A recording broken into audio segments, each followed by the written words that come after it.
Welcome, my name is Dr. John Mason. I founded the Stress Education Center in 1978, and I'm the author of the best-selling book, Guide to Stress Reduction.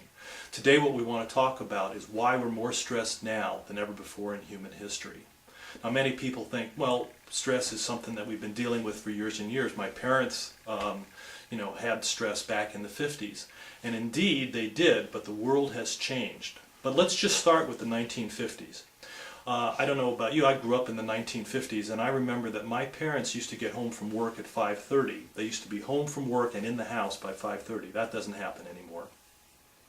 They used to go to the living room, they used to pour themselves a cocktail, they used to have a drink in one hand, a cigarette in the other, and then they used to spend about a half-hour debriefing.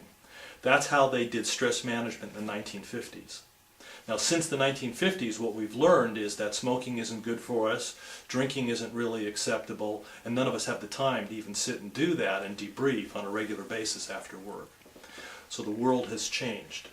Now, with the dawning of the information age, which came about in the 1970s, there has been a rapid escalation in the pace of change, the pace of new technologies, the pace of new informations that have been presented to us.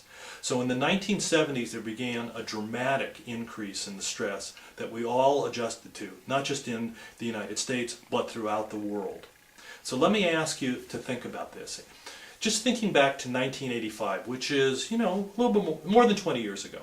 But in 1985 we had cable TV, and the amount of choices you had in technology as far as information coming in was about 15 to 18 choices on cable TV. If you have that today in the United States, you may have 70 choices or 500 choices. There's a lot more of it. There's 24 hours news. There is world-breaking events that are being thrown right at us into our living rooms, which didn't exist just 30 years ago. Since 1985, let me ask you, have you seen the development of things like pagers or fax machines or even cell phones? I don't know if any of you remember, but there were cell phones available in the mid-1980s. They were like big bricks, and if you had one in your car, it was a huge suitcase that you'd carry along with you. Now everybody has cell phones. We are plugged in now 24/7. Even if you are not using cellular devices or pagers or fax machines, you are in the world and the phones are ringing and people are driving their cars and they're on their phones, or they're even texting messages. They're doing all kinds of things where you, even if you're not participating, your life may be affected by that.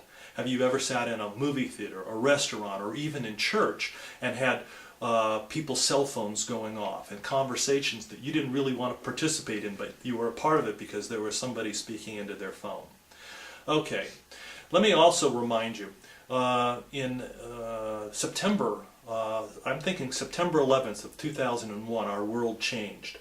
But if you can remember back to where you were in September of 2001, about 3 months prior to that, television changed.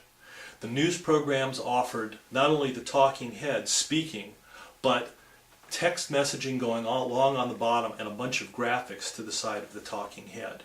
That started about 3 months prior to 9/11 of 2001. We are now inundated by every TV news program where we don't even know where to find the information because it's all over the screen.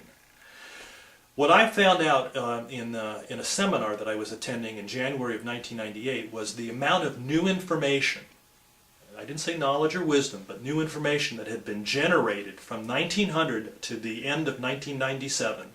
That amount of information was going to be equaled by the amount of new information generated just in the last 2 years of the last century. So just in 98 and 99 of last century, that amount of information was going to equal what happened in the 98 years prior. We are struggling to keep up with the pace of new information. It is flying at us. So many of us are struggling, and again, like I said, we have plugged in 24/7. Now, the coping strategy that's come about since the 1980s, one of the main things that we've invested in to keep up with the pace of change is coffee and espresso stands. Have you seen the huge preponderance of coffee shops and espresso stands, or the new energy drinks that are come out in the last few years that people are using?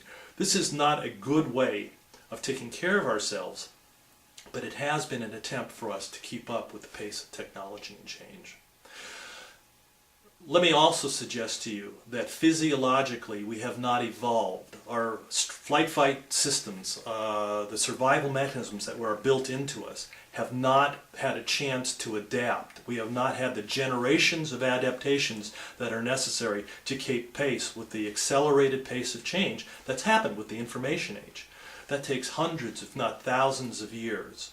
And so each one of us may be suffering in a way that may be below the level of consciousness to the pace of change and all the new information that's flying at us.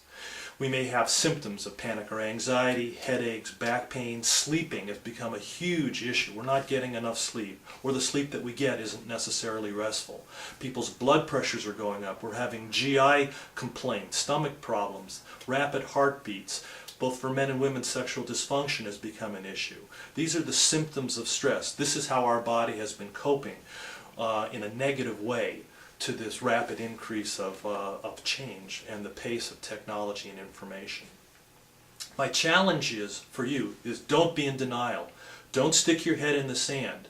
Know that this has occurred and figure out which of the systems in your body have been impacted by the stress that we're experiencing.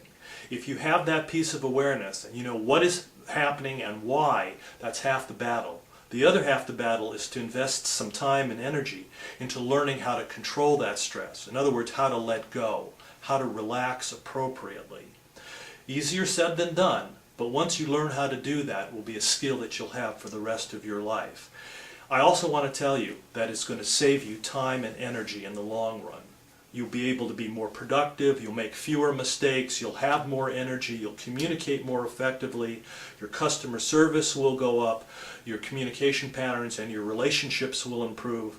It will affect you in a positive way in so many ways. So my challenge is to take this information, understand that we're more stressed now than ever before in human history, but don't be a victim to it. Learn how you can get back in control and how you can control your physiology and the way you respond to the stress. Come on over to the Stress Education Center's website at www.dstress.com. We have articles, we have programs, we have audio CDs or downloadable MP3s that you can use to do stress management so you can learn how to relax. And I challenge you to use these on a regular basis, improve the quality of your life, save yourself time and energy, and be more productive. You don't have to be a victim to the fact that we're more stressed now than ever before. Again, thank you very much for spending time with us. This is Dr. John Mason from the Stress Education Center. Good health to you, and please come to the website and get the information that you need if it's appropriate. Thank you.